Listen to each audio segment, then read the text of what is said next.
Hey besties, this video applies both for people that are not even getting interviews at all and for people that are getting interviews but are not getting the jobs. The first thing is that there is something wrong with your CV and cover letter. Now, if you have gotten interviews, this does not apply to you because for the fact that you've passed through that stage in the recruitment process, this does not apply to you. Something I would always say, if you're watching me and you never get interviews, there is something wrong with your CV and cover letter. If it's that you get interviews but you never get a job, there is something wrong with your communication skill. Let's face the aspect of CV and cover letter. So there could be various reasons why your CV and cover letter are bad. It could be that you don't even have a cover letter, which is very bad. It could also be that your CV is too generic, such that that CV can be used for different job roles, which should never be. It could be that you've made lots of typographical errors in your CV. It could also be that your CV is not ATS friendly. ATS is the applicant tracking system, meaning most of these jobs you're applying into, it is not a human being reviewing your application, it is a computer. And if the keywords the computer expects to see for the job role you are applying into is not there, it automatically rejects you. If you've ever applied for a job and the day you are applying, they reject you, it was not a human being, it was a computer.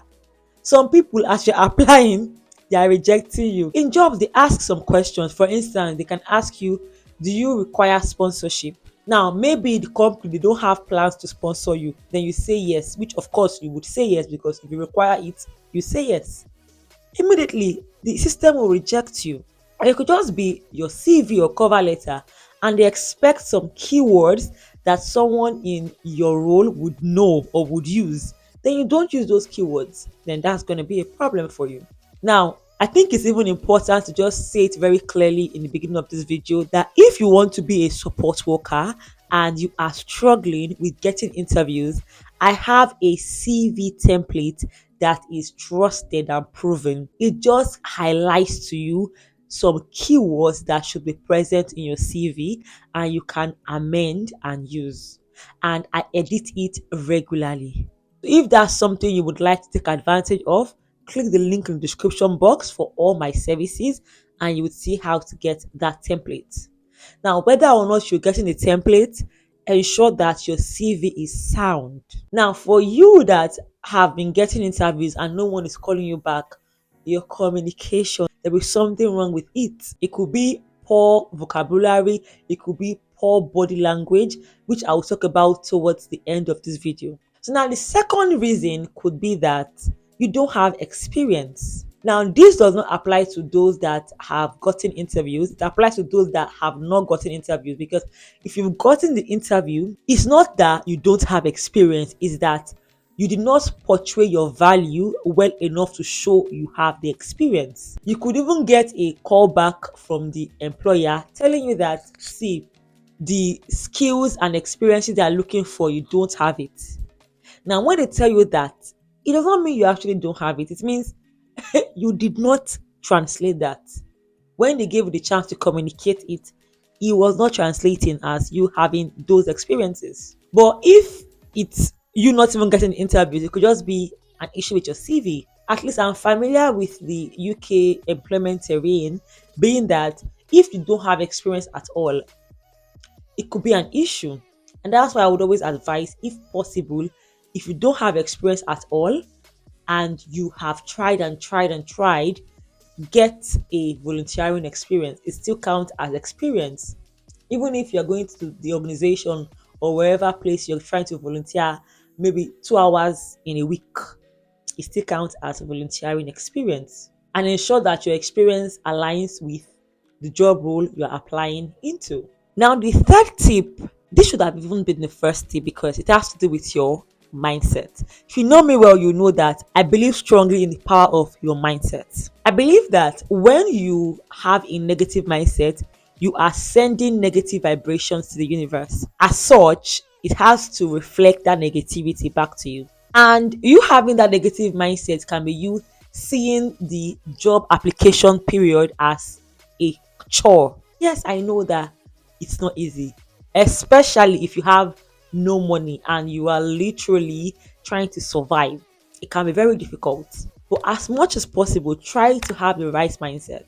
If you've reached the stage where you are overwhelmed and you have this fear before applying for a job, you already have this negativity that, would I even get a job? You apply, they call you for interview, you are like, are you sure they will like me? Are you sure? Are you sure? Are you sure?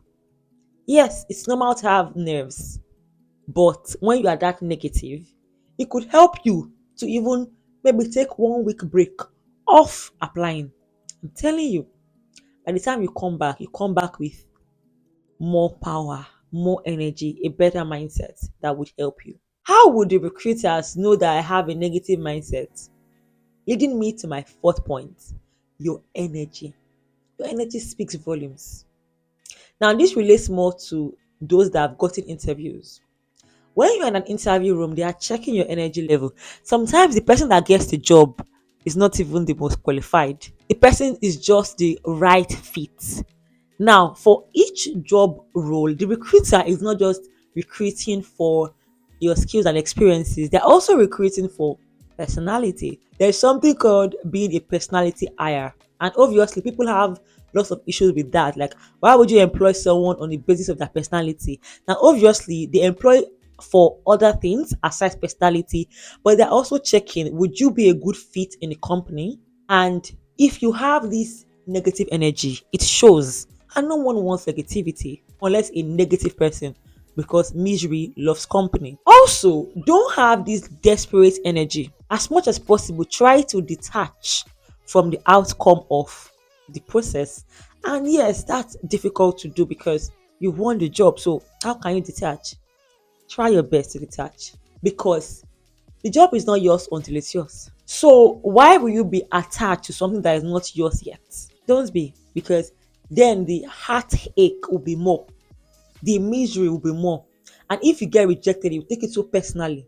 And it's not personal. It does not mean you lack worth, you lack value. It's not personal. They don't even think about you that deeply. It's not personal. Don't have that desperate energy. But still, as much as you should not have desperate energy, there is still a balance of you ensuring that you make them know that you want the job genuinely, and not just because you want to solve a financial problem, but because it's actually a good fit for you. You love the job. Portray that, but not in that desperate energy, in a wholesome energy. And they feel it. Even you feel it. When you are desperate, you know. Now, enjoy this process of looking for a job. And I know it can sound very daunting, like, how can I enjoy it? But I tell you, the best things in life happen when you see them from the perspective of fun, enjoyment. Enjoy. And when you are doing your job application, don't put all your eggs in one basket. As I said, if you've not gotten a job, you are still unemployed. Now, the final reason could be that this company is recruiting externally, but they've already hired internally. And a lot of companies do that. So they're under an obligation to publicly post some of these roles. They've posted the role, but internally in the company, they already have a candidate in mind, but they had to post publicly because they had to. Then they still don't give you the job. Then you take it personally, not knowing that even before you decided to apply, the job was already for someone else. And this is something that actually shocked me because you would think in a country like the UK, it does not happen. It happens. I know someone that her all her children are working in the same company. What are the odds? Oh, they are just so intelligent. Story.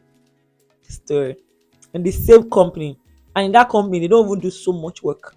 There is connection even in the UK or wherever country you're watching me from. Connection matters, it exists. So don't take it personally. And something I always say, sometimes you can even do all the right things. You can have a perfect CV, have a perfect communication skill, have everything going on well, and you won't just get the job. What is for you would never leave. It will stay, you have it. And sometimes what is for you comes to you in divine ease. You won't overstress yourself. So wait. There are some companies that some people would have wished never to have been there.